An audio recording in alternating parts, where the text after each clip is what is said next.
you're probably going to hear the line on apartments of, oh yeah, we just put in a ton of work. Like you're going to want to look at those things that were done. There's a guy in Indianapolis who tried to sell, I think it was a 13 unit. He wanted $2 million. I offered him $100,000. Like, well, I just did all this work. Well, almost all of it was done without permits and is going to need to be redone. Welcome to the Good Stewards Podcast, the only podcast dedicated to seasoned real estate investors who want to maximize the cash flow potential in their business. We are buy and hold investors with 1,000+ properties and markets across the U.S. who bring an insider's view into the nitty-gritty details of real estate investing. If you're looking to develop the mindset, teams, and systems that can dramatically build your real estate business and net worth, you're in the right place. Welcome to this episode of the Good Stewards Podcast. I'm Ryan Dossie. I'm Amanda Perkins. I'm Bill Sirius. And I'm Andrew Sirius.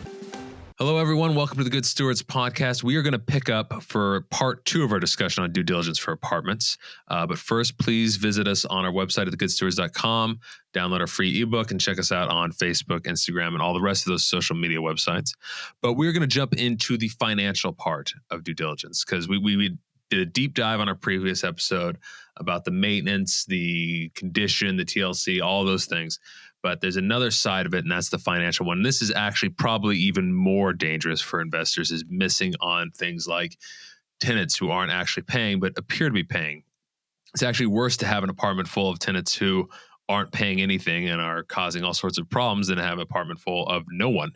So the first thing you want to look at, you want to get a series of documents. You want a lot of these before you even make your offer, but you at least need to get them afterwards. And that is, you need the operating statement.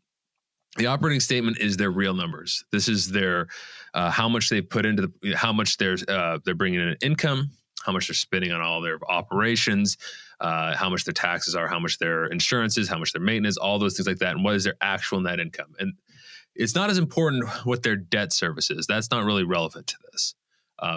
Because that your debt service is going to be different. So you want to look at what their income has been, preferably for several years, but at least for the last year, and what their expenses have been. And I want to just interject one thing in that along with their operating statement, you should demand to see their Schedule E's or anything that they filed their tax returns with and the depreciation schedules for the property, just because sometimes operating statements can be what they'd like for their property to look like, but you want to make sure, what did they report to the IRS? So, and sometimes they won't give that to you, but you should be able to have that. And if you don't, I think that right away you're thinking discount in your mind, because if they're bringing you their income statements on, a piece of paper, that they have in the back pocket that they're going to hand to you, then all of a sudden you're thinking, this is very unprofessional. Well, that's okay. Maybe that just means you're going to get a better deal on it, because you have to kind of create in your own mind what the income is. Oftentimes this is true with people who are kind of amateuring it, and with smaller apartments. I'm talking about things under 50 old units. schooling it, like the mom and pop types. A lot of the times why we're able to get deals is we end up knowing more about their building than they do at the end of our due diligence. I think one of my favorite ones, Bill, was actually when you and I ran. Like, well, how's it going? And they like, well, we bought the minivan cash. It was like, okay, but what is like P&L, NOI? And they were just blank. They didn't know what we were asking. Yeah, and some people are doing all kinds of things with cash. They get cash from their residence and they're putting it in their pocket. They don't put it on their P&L. Yeah, I was going to say, that's not going to be on the IRS paperwork. Yeah, so again, what Andrew's talking about, due diligence is the term, but you go as far as you can go, and then you have to make judgment calls yourself if you're dealing on that kind of a fairly unprofessional level, which is not a bad thing for you, because it can mean a much stronger negotiating position. Chances are, if somebody has all their ducks in a row and all their docs and everything lined up, you're not getting a 10 cap. Like, you're getting a 3 or a 4. So at least that's been my experience. The folks who have really clean books, they get and ask top dollar. So that's another thought. If you are looking at repositioning, is if your books are clean, the more likely you're going to be able to sell for a premium. Mm-hmm. Yeah, absolutely. Now, you should have gotten their operating statement even before you made your original offer. You should never rely on a pro forma, which is just an estimate, and they will always be in the seller's favor. You put your own pro forma together to try to figure out what the estimate will be in the future. You call those pro facas, don't you? Yes, pro facas. All sellers lie all the time when they're seeking to sell. We're not cynical. We're just real. Well, maybe we won't call it a lie. We'll call it I wish. They wish upon a star that their properties are performing that well. It's best case scenario with a few more generous assumptions. Generally, other than just looking, wanting to get their Schedule E's and whatnot, and there's ways to backtrack this for what reason you can't. Like you can try to get you can get their bills. You can call up the utility companies and see what they're paying or something like that. You can ask for them to send copies of their bills. You can get. It's not a bad idea to get copies of their rental deposits if you can, especially for smaller apartments. It can be harder for bigger ones, but those Schedule E's are better. But if you have a fourplex or a sixplex or something like that, getting copies of getting the bank statements or copies of the deposit slips or something like that to prove that the money's actually going into the account. This isn't just numbers on paper. For anyone who's kind of a noob to these terms, so Schedule E is part of the IRS Form 1040, and it's going to be where they report the income or loss from rentals, royalties, S corps, partnerships, estates, trusts. Basically, it's not earned income. It's what the IRS views as like quote unquote investment income or passive income. I Googled that while we were here because wasn't familiar with the abbreviation, but obviously I know what a 1040 is. But the Schedule E Don't is think that you're supposed section. to mention that you're Googling things while doing a podcast, but that's okay. It's fine. Now, in addition to making sure that the numbers are correct, you also want to make sure that you're getting all the numbers in the right category. There are two broad categories for expenses. There are operating expenses and there are capital expenses. The difference is an operating expense is anything that is expense for that year. So it's like if you're paying for the utilities for the last month of gas or something, that's an operating expense. If you're doing a maintenance item or something like that, like the toilet's backed up, that's a maintenance item. That's an expense. Taxes are an expense. But items for things that are supposed to last for over a year, like a roof, like a driveway, like a HVAC system. These are water. Yeah. These are capital expenses. These do not go on the operating statement. They go on the balance sheet. And what that means is you don't see them when you're looking at an operating statement. But a lot of these expenses are recurring CapEx or what's called replacement reserve. Banks call it replacement reserve. Usually about $250 to $400 a unit is generally approximations more for houses. But what it accounts for are the fact that every year you're going to have to do some of this stuff. Maybe you don't have to do the roof for another 20 years, but you'll have to do, 4 furnaces, 2 AC units. You're going to have to repave the driveway and you've got to, replace a hot water heater, whatever. Every year you have some of this. You want to see their list of capital expenses for at least the last year for 2 reasons. One, you need to see how much they're spending on this stuff, but also you need to see whether they're correctly capitalizing things. Certain things are capitalized that are really questionable, like carpet replacement, vinyl replacement, appliance. I mean, you can justify this, but it's like, it's kind of pushing it.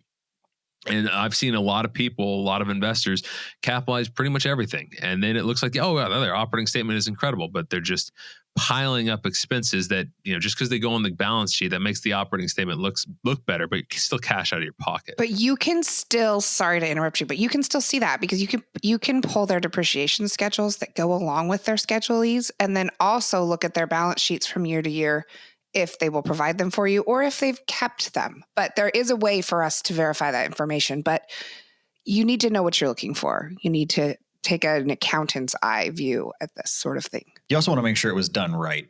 And in my experience, a lot of folks, when they choose to sell something, especially like an apartment, they've had a ton of CapEx and they can't see the light at the end of the tunnel.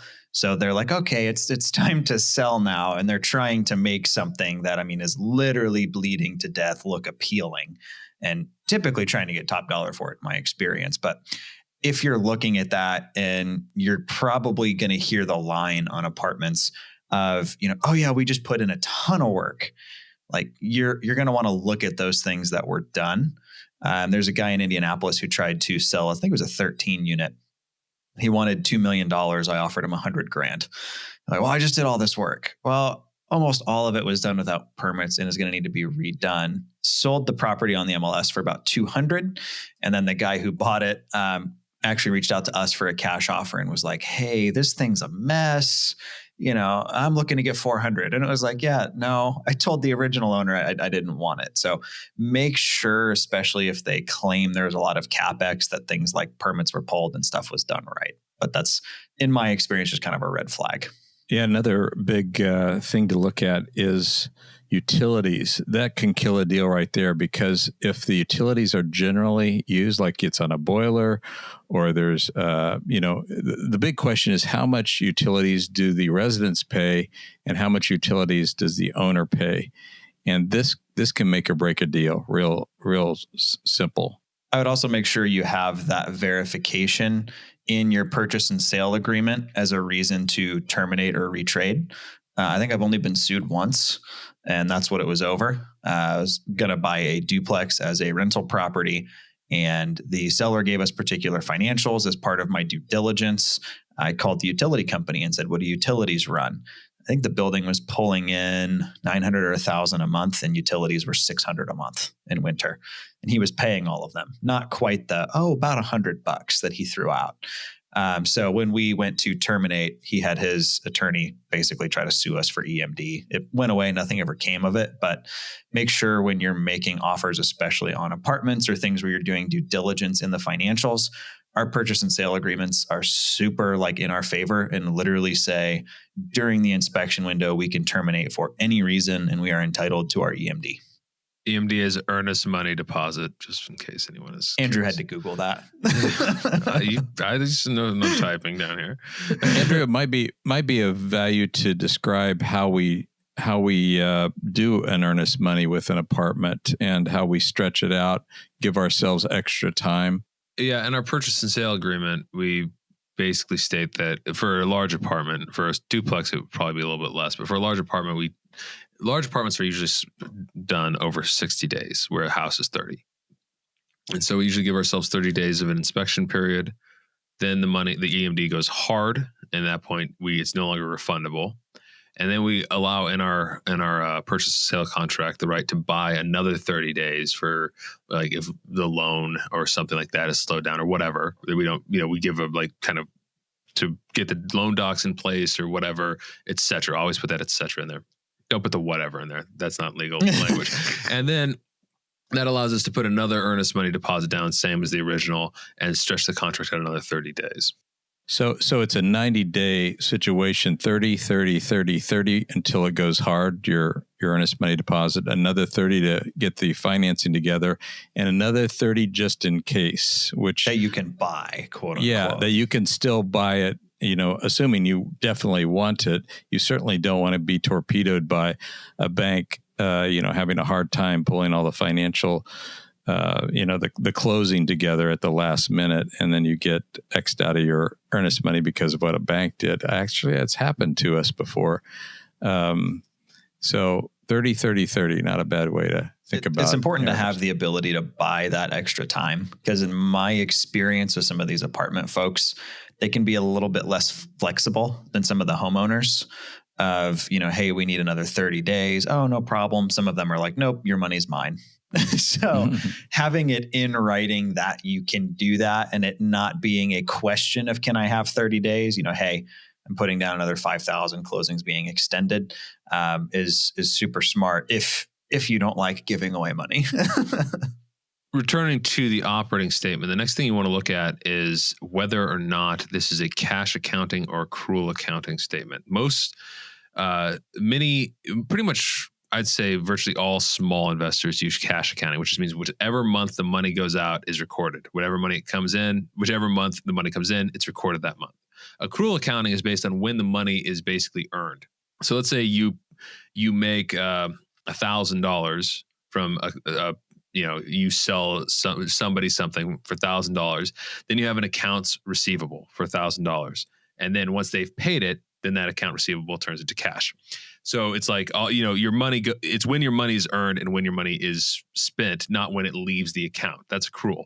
The most important thing here is that accrual accounting can be a bit deceptive, because if stuff has not, if you've received money from a tenant, it hasn't necessarily, it could be an accounts payable, like an accounts receivable. You are supposed to receive this money. It doesn't mean it's been paid. Rent is due. Rent is due. That's all it means. And so and some are not very good at charging off bad debts. We actually had a property manager a while back that would do it once a year. And so you occurred, and a large amount of people haven't paid. Say your apartment's not doing well, and most of the time when you're trying to buy apartments with some sort of value add motivated seller, there's going to be tenants who aren't paying. And so if you've got a lot of bad debts, they haven't been written off, you might not be anywhere near the income that it looks like is on that operating statement. You've kind of got to work through it and make sure the numbers there are, all the bad debts have been paid off, or figure out what they are. You can find it on the balance sheet and try to reconstruct it. That is probably a good summary of the operating statement and the Schedule E's, and you may need to have an accountant help you look at some of those things, or somebody who's a specialist in this area. But those are the general points you want to look for. The next thing is you want to look at the rent roll, and you want to get copies of all the leases. And the first thing you want to do is make sure that they line up. So in the leases, you're looking for a couple of key points. You're looking for, what is the rent price? What is the deposit? What is the late fee? When is the late fee charged? Is it a month-to-month lease, or is it a annual lease? And do you have any, do they have pets? Is there pet rent? Is there pet deposit? And then any weird things in there. I've seen stuff where people generally you'll find this very quickly, and this is generally only with very small apartments. Stuff like, they get a rent discount for doing their own maintenance. You don't want any of that. That's a big problem. Tenants do not do good maintenance, and there's just endless arguments and liability issues. Don't settle for that. You want to make sure all those things line up with the rent roll. Sometimes you'll see this person is paying $300. That's what their lease says. The rent roll says $500. We've had ones where oh yeah, we increased the rent. We just never we never signed a new lease, never had an addendum. It's oh, okay, well then we're going to go with the original one. You buy off the operating statement. You buy off the leases. You don't buy off of their pro forma. You don't buy off of anything like that. Yes, you want to add value to the property, or you want to find ways to increase the rents and all the rest of that stuff. But you buy off the operating statement. You don't buy off its potential. That spread is how you make your money and get a good deal. So make sure everything lines up. Make sure you're looking for what they're at the rent roll and who's behind. Remember, if a tenant is behind by more than $100 or so, they're probably going to eventually get evicted.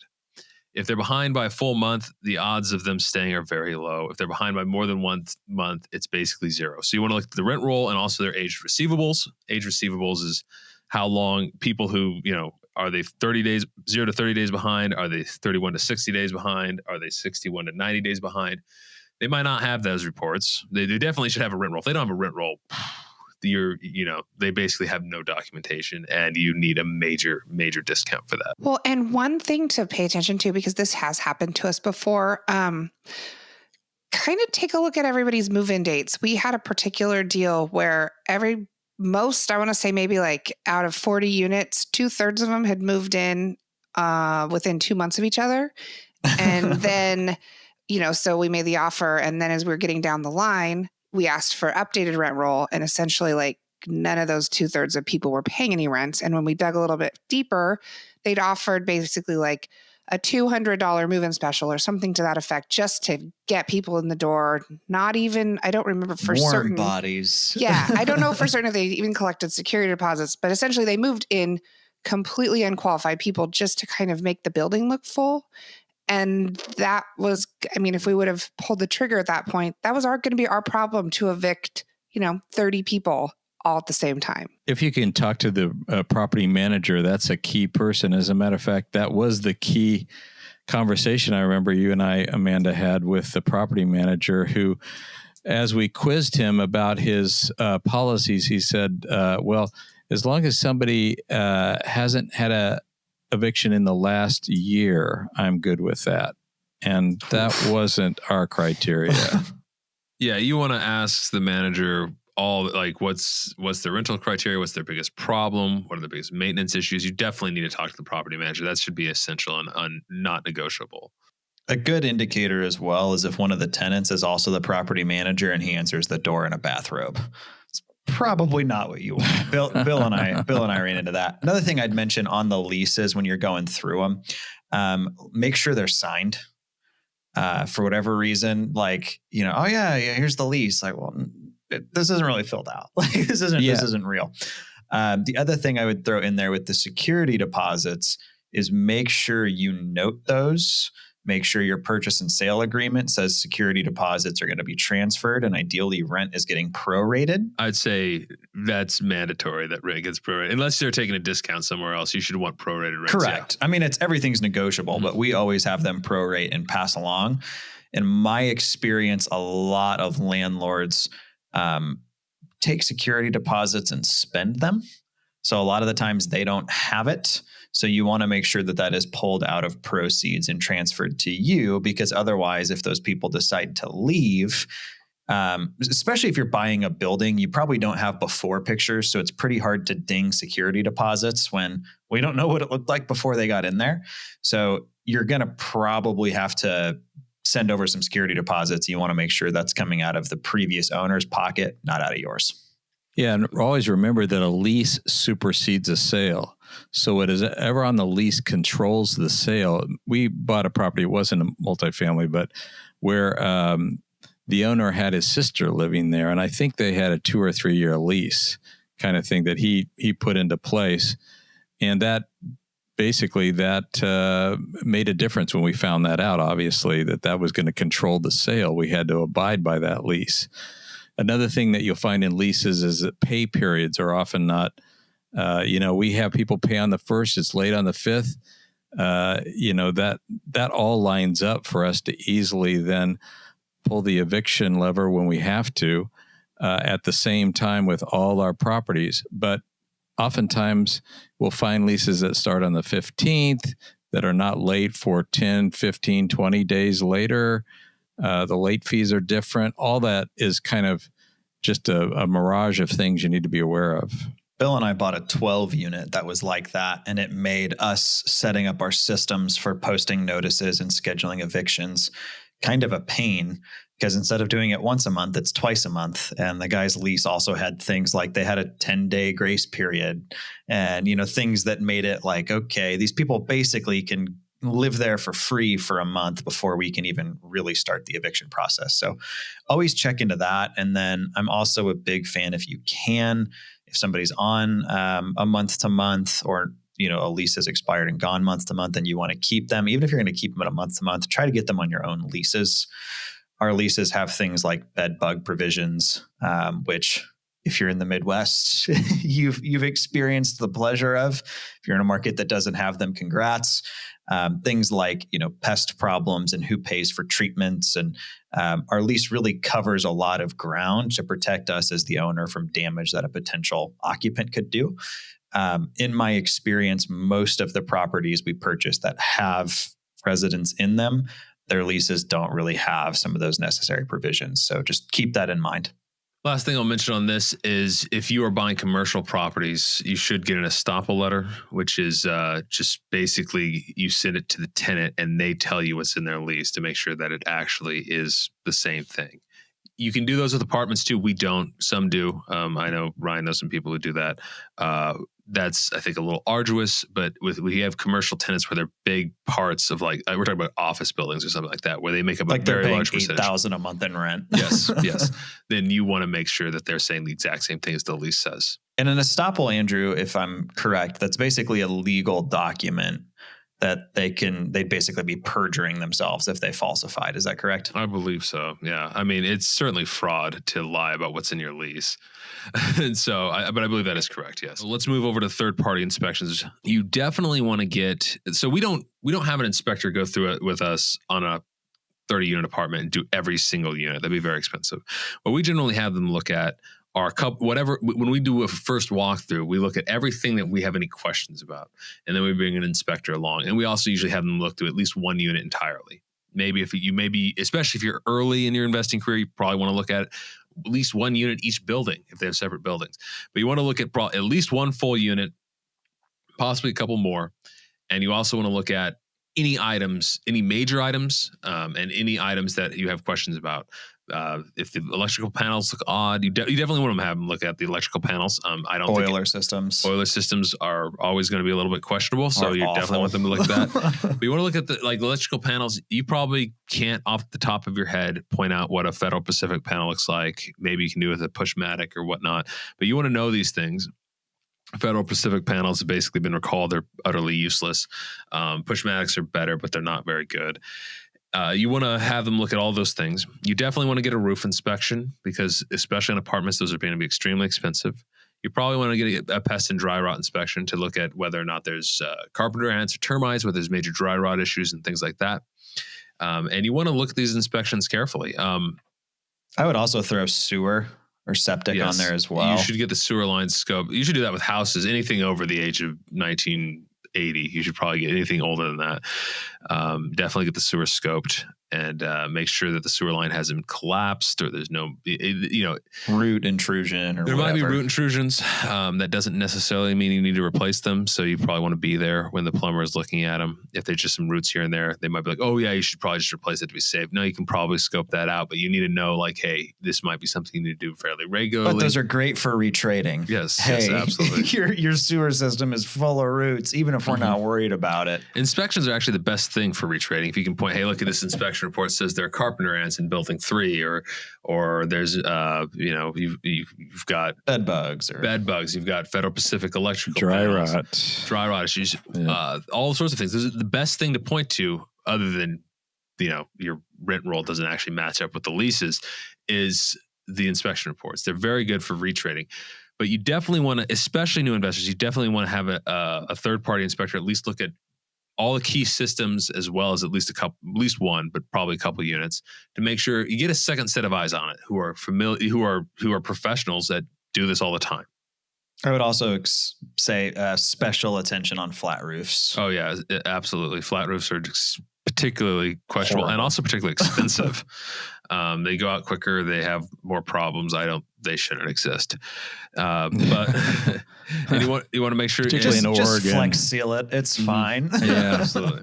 On the third party inspections, I would also try to see the units they don't want you to see.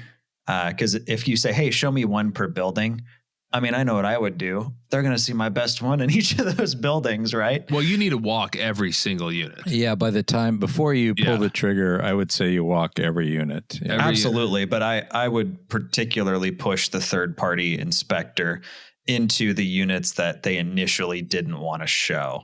Because those are, that may be the unit that it leaks in the corner or what have you. Or the units that you noted when you were walking each unit were the worst. Correct. That would definitely be true. I'd agree with that completely. Especially if there's if there's something you couldn't see or you couldn't get into a room.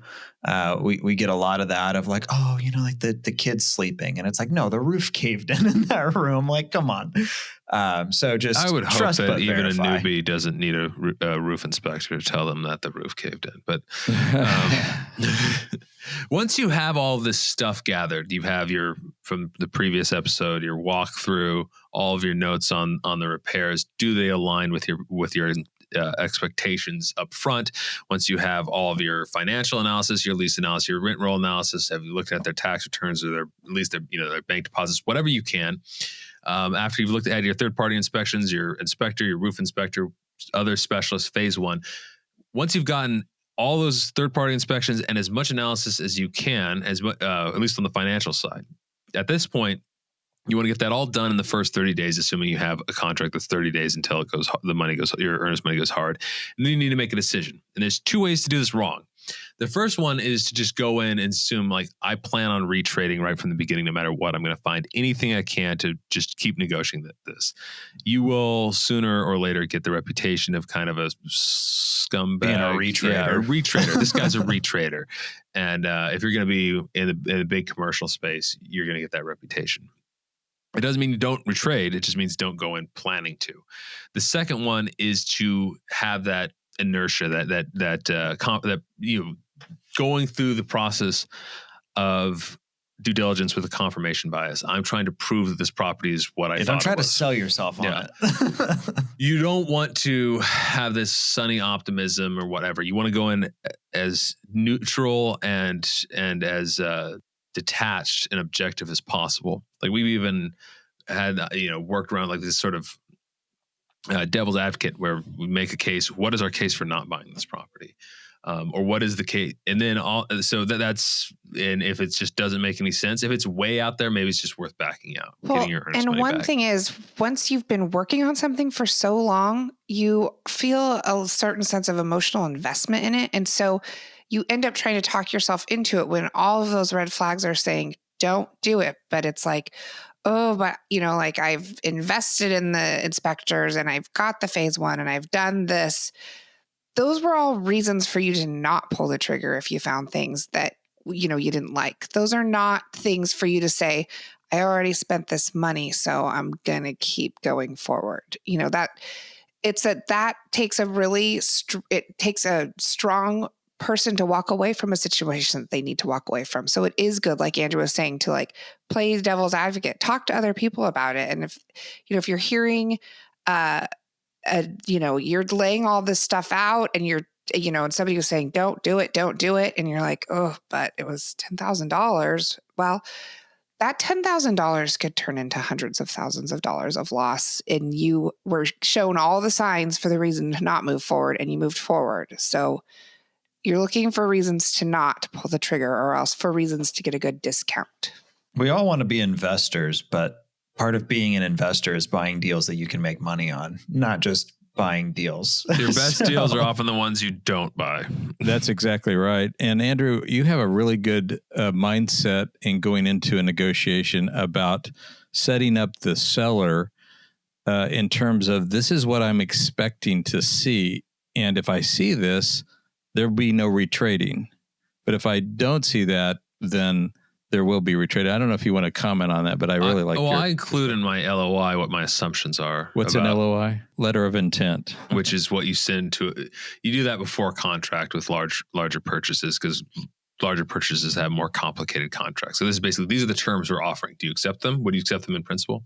And so ours, I list out what I think the occupancy is, what I think the economic occupancy is, what I think the rehab is, et cetera, the condition.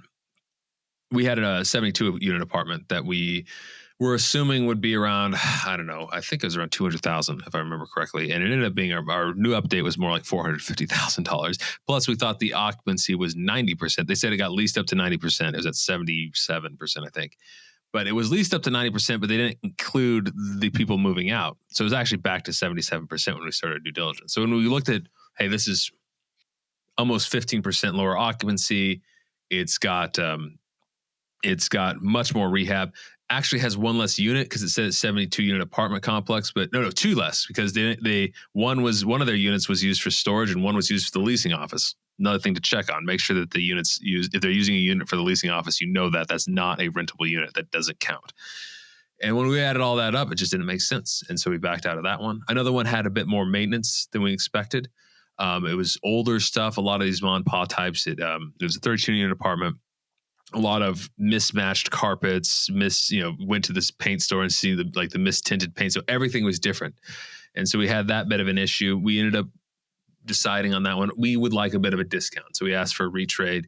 We ended up getting $20,000 off. It wasn't a big thing, but it's kind of like you work through, kind of figure out what is because due diligence is all about like confirming what you thought was true.